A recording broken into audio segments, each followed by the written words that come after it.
Need for Speed Payback is a big pile of shit. I think if you get the game on sale and just go through the story, you will find it okay at best, but going for completing the game almost made me insane. And I know on YouTube it's kinda common practice to say things like, oh, the Peppa Pig Platinum Trophy almost broke me or whatever, but I'm serious, Need for Speed Payback, when going for 100%, is just infuriating. Obnoxious dialogues constantly, RNG performance upgrades, RNG traffic that can ruin your speed and drift zone attempts, and RNG handling, which I like to call consistently inconsistent. Sometimes the car wants to steer and sometimes it doesn't want to steer, and sometimes it enters a sort of crab walk mode, which is very obviously very annoying because that's just not how a car works. I think my worst nightmare was the off-road races, because even when you have a car that's supposedly made for off-road racing, it's the most tedious and terrible driving handling I have ever experienced. The car just doesn't want to go straight. Like, I get it, cars slide on dirt, but the way drift is handled in Need for Speed makes it like so frustrating because the car wants to drift and stay in a drifting state. Let's put it this way. It's so annoying. It just doesn't want to drive straight and it's super annoying. The game graphically is obviously crazy downgraded from the previous game, Need for Speed 2015. And the game tries to make you forget by having Men in Black type flashes during gameplay. Yeah, that's right. When you are pointing at a specific direction, the screen just flashes. It's a problem they apparently never fixed and obviously can be pretty bad for the more photosensitive of us. Story mode wise, well, the game pretty much follows the current trend we see with like the Fast and Furious movies. You know how the first ones focused on imports and street racing? Well, Need for Speed followed that with Underground 1 and 2 and Most Wanted and Carbon, I guess. And now it's the same with Payback, which is more focused on action scenes and fuck logic and gravity type shit. But you know what sucks in a game focused on action? Well, not being able to do any of the action, of course. The game puts you in a cutscene every single time an action scene happens. You are pretty much limited to drive from point A to point B the entire game. Sure, you get cops and other bad guys chasing you, but that's literally all you do. You drive from point A to point B. The game just doesn't let you do anything else. Talking about cops, they only show up in very specific scripted events. They don't appear in free roam, and it's sad because it would make the game so much less boring with how empty the city is. And the game during the main story is like Tyler, which is one of the main protagonists. Tyler can't come back to the city because the cops are looking for him. They are chasing him. But like, there's nobody, there's no cops anywhere, so like what are we talking about? Alongside the main story, you have roaming racers, which are just a pain in the ass to beat all of them because you have to beat them multiple times, but the game doesn't show you like on the map which ones you have already beaten or doesn't want to despawn them for some reason. They keep all of them on the map, which is very annoying to track down later on. And they also have rubberbanding. I guess it's because when they are too far from you, I guess the map doesn't spawn for them, so they don't have any like obstacles or road to slow down or whatever. So it's super annoying trying to like catch up a racer. Like they seem to be going way too fast for some reason, and then they are very slow when you're close to them.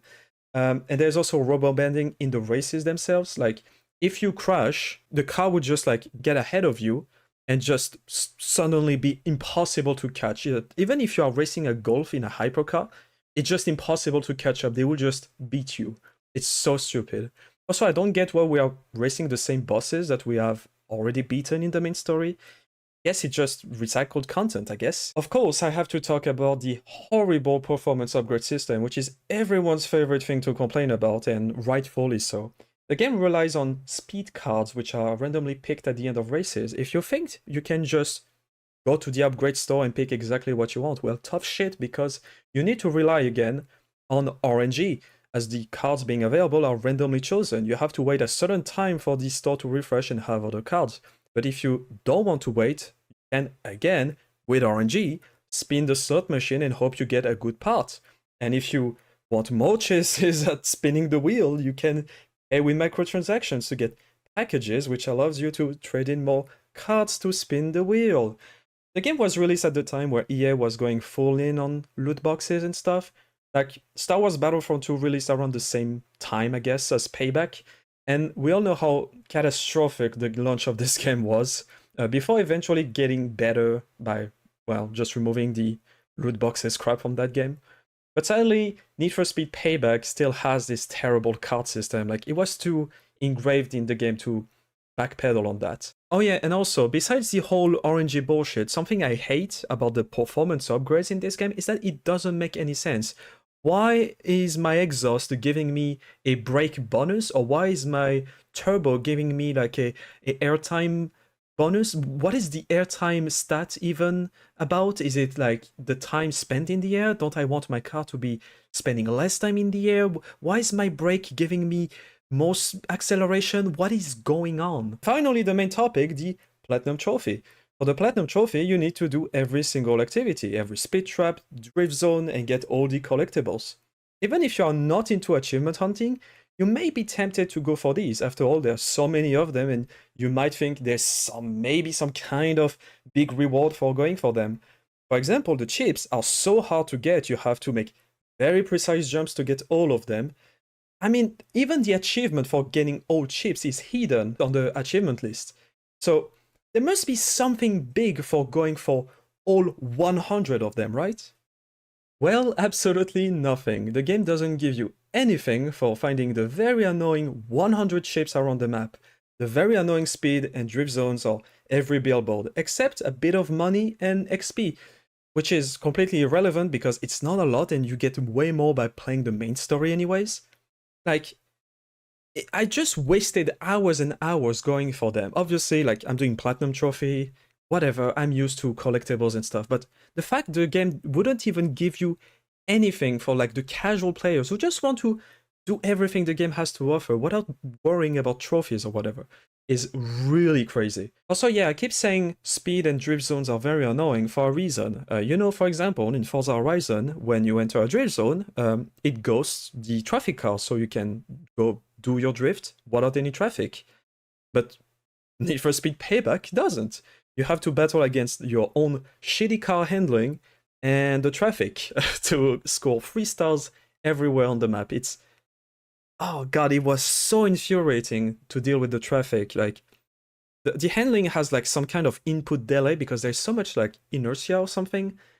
It was, even if you see the car right in front of you, the car has to respond to your inputs, and you have to deal with, like, it's not like really input delay, it's like the handling has input delay. It's so weird. Also, I kind of hate how it shows up the start and finish of each zone as a separate icon on the map. Like, it's putting so many icons on the map for no reason. Anyways, the game doesn't reward you for completing it, so I don't know why you would bother. I platinumed 3 out of the 4 Need for Speed Ghost games, and it's somehow the worst so far. I hope you enjoyed this video, and if you want to see me platinuming games, I have a second channel where I upload VODs, and if you're interested in sim racing, I have my sim racing channel. I hope you enjoyed this video again. See you next time, and no thanks. No, never again this game.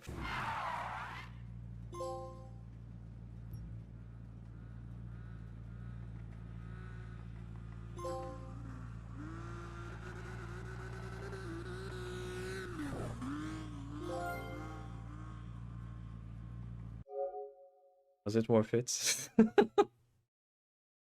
Well, there it is. We completed Need for Speed Payback, where no one else did. Well, to be fair, it's the ultra rare trophy, and I can understand why. All there's remaining is like the DLC stuff, and I don't like this game enough to buy the DLC.